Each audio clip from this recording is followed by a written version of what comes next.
Assalamualaikum warahmatullahi wabarakatuh. I'm Mufidatun Nisa and my partner Izza Maulida Idris. We would like to present our topic about teaching and learning reading to young language learners. The contents consist of four parts. The first part is teaching reading in a classroom, which will be delivered by me, and my partner Izza Maulida Idris will explain the second part, which is the approach in reading classroom, and also the third part, which is techniques and reading materials, and the last part, which is teacher's role in reading class, will be delivered by me. Well, let's begin from the first part. What is reading in a classroom? Well, reading is the practice of using text to create meaning. The two key words here are creating and meaning. If there is no meaning being created, there is no reading taking place. So reading is not an isolated process. Four language processes work together to enhance the development of each of the others. There are speaking, listening, reading, and writing. Listening and reading are the receptive process or taking in information, while speaking and writing are the productive processes or giving out information. Teaching reading usually has at least two aspects. The first one is it can refer to teaching learners who are learning to read for the very first time, and the second one is refers to teaching learners who already have reading skills in their first language. Children need a lot of exposure to words orally before they read or write them. They can guess how to read words from context without breaking the words down phonetically. And that is why getting the children to listen to and say many words are important. Reading aloud for children can be one of the best ways to give exposure of words for children. In addition, Cameron suggests teachers or other adults to read aloud to young children because it has an enormous range of benefits.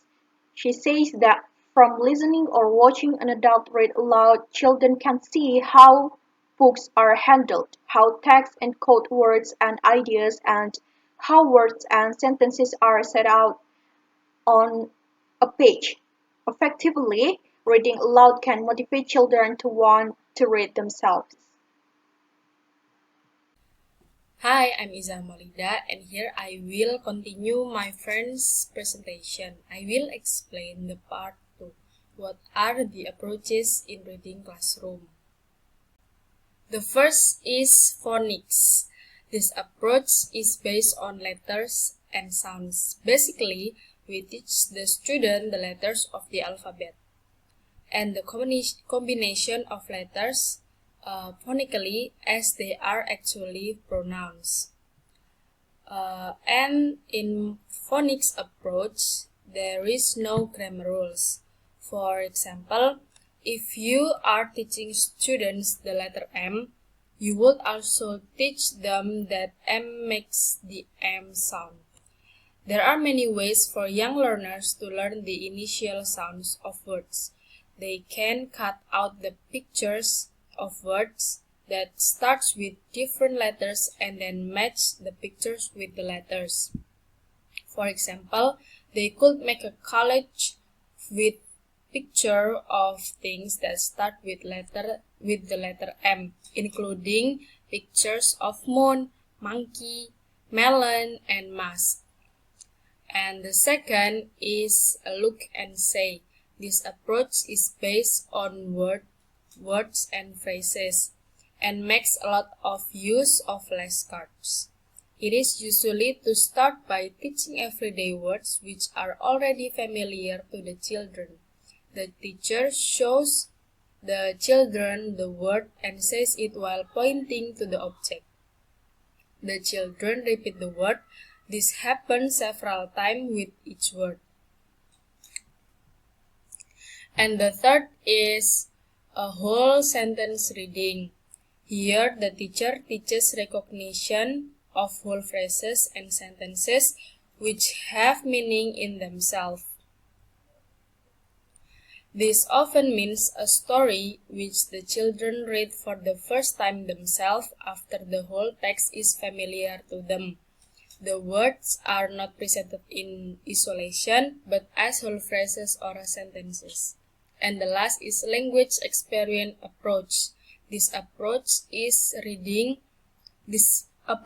reading is based on child's spoken language. The teacher writes down a sentence for the child to read which is based on what the child has said.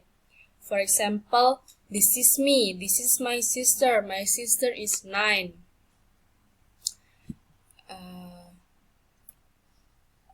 Children in age of 5 to 7, they are more time to read, use illustrated book to understand the story, while children at age 8 to 10, they are able to read in their native language and little difficulty in transferring their skills to English.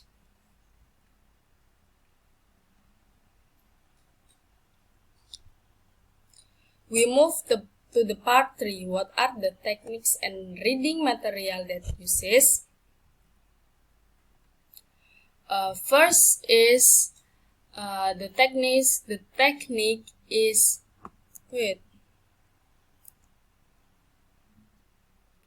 reading a story from a book. Storybooks are important resources at all stages of the reading process.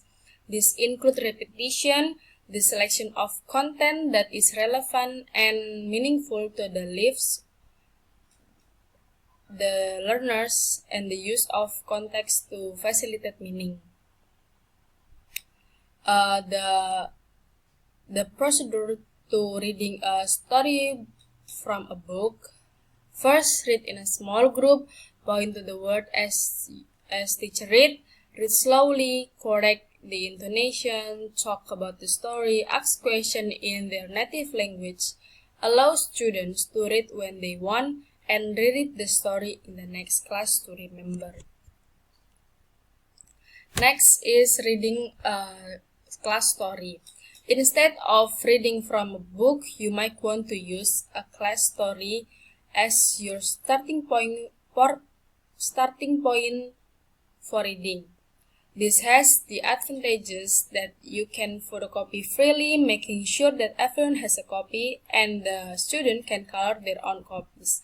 There is also the point that shared stories are always a good starting point simply because they are shared.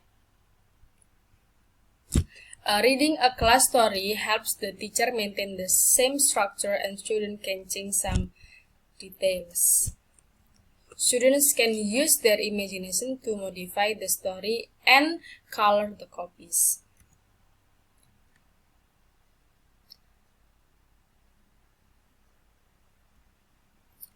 Number 3 is reading text based on child language. This approach is effective for beginner. This type of reading is often based on a picture but can be about something which has happened or just about how the student is feeling today. Teacher should ask students to bring photos and explain them. Teacher can write students' answer in the board or notebook. Teacher asks students to repeat the phrases or vocab. Number 4, reading familiar nursery or rhymes and songs. Most children learn nursery in their mother tongue and in English without having a complete understanding of what they are saying. So, teacher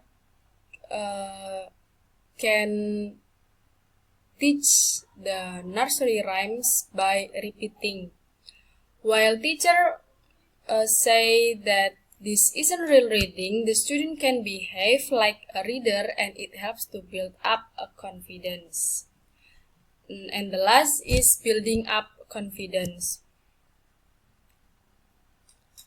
A teacher should provide student stories that they have listened and talk about the story in mother tongue, clear up any difficulties, and let them finish the story at their leisure or give enough time to read it for students.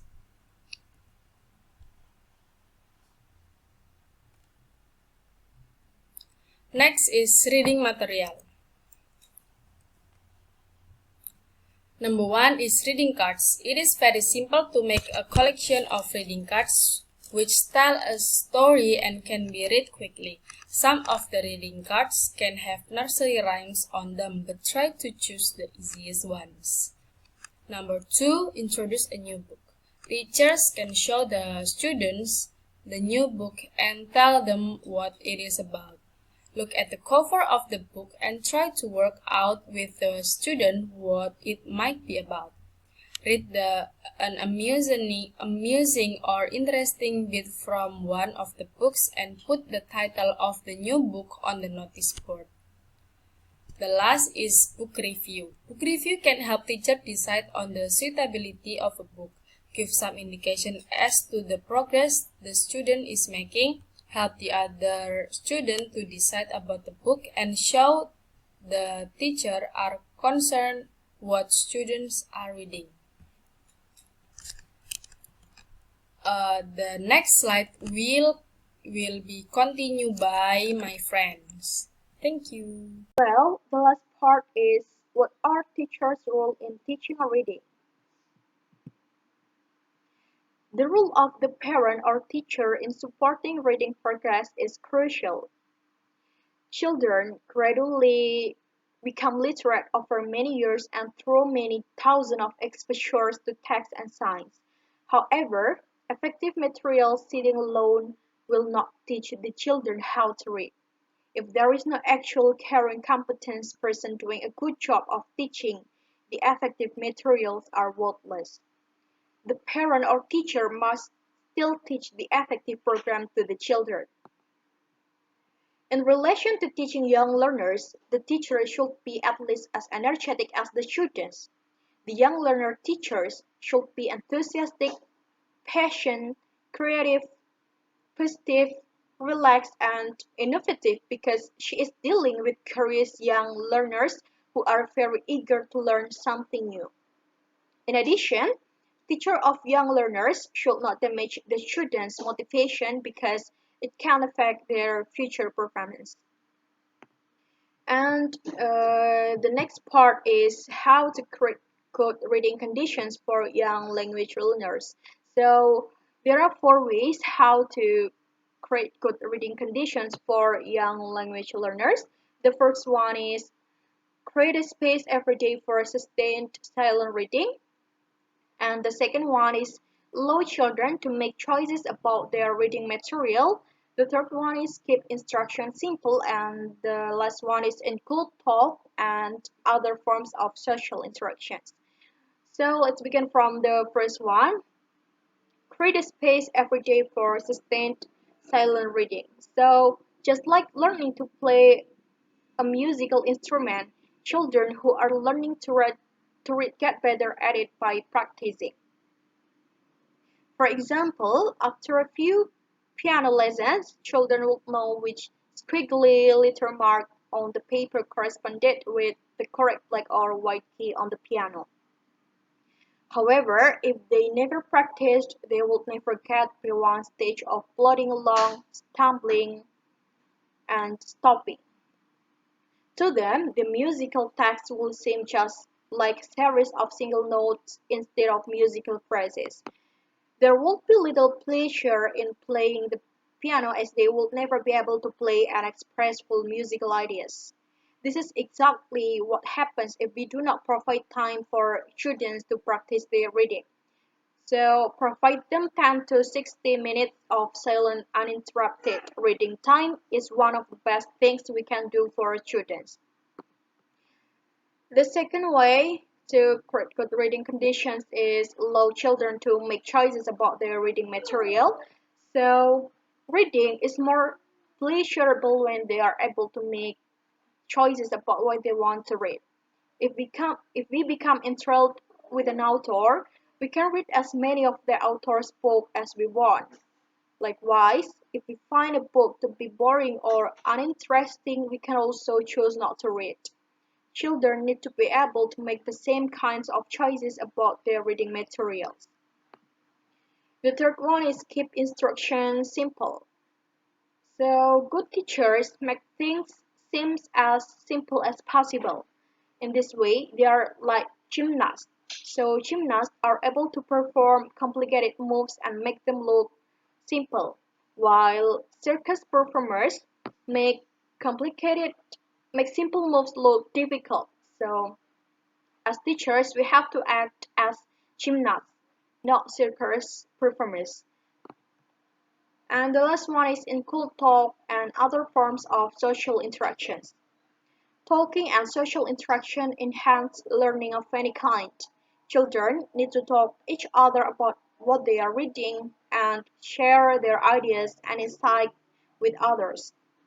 In this way, the stories come to life, students gain insight and ideas from others, and language learning is enhanced. That's all our presentations. Thank you for watching and thank you very much for your nice attention. We do apologize if we have a lot of mistakes. Thus, I say wassalamualaikum warahmatullahi wabarakatuh.